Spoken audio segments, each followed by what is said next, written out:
دوستو بزرگوں، یہ ہمارے علماء کس طرح درد لے کر کے چلتے ہیں اور کتنی تڑپ لے کر کے چلتے ہیں۔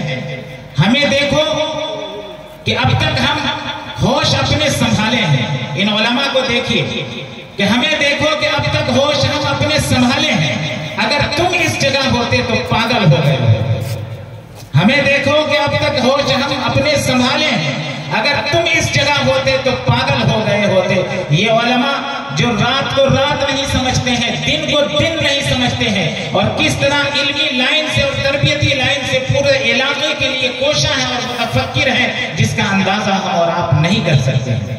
ہمارے درمیان ایک عظیم شخصیت تشریف رکھتی ہے جو دارالعلوم دیوبند کی طرف سے، دارالعلوم کے شورا کی طرف سے پورے جھارکھنڈ کے صدر رابطہ مدارس اسلامیہ کا خطاب جن کو دیا جاتا ہے، اور جناب والا بہت ہی خوش اسلوبی کے ساتھ اور حسن خوبی کے ساتھ اس ذمہ داری کو نبھا رہے ہیں۔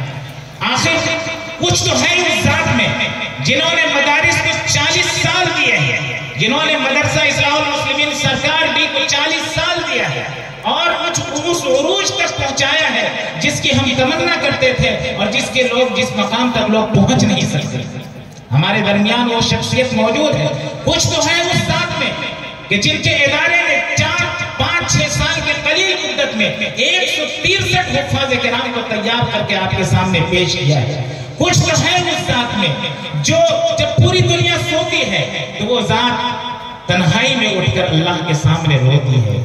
جب عشق سکھاتا ہے آداب خود آگاہی، جب عشق سکھاتا ہے آداب خود آگاہی، کھلتے ہیں غلاموں میں اسرار شہنشاہی۔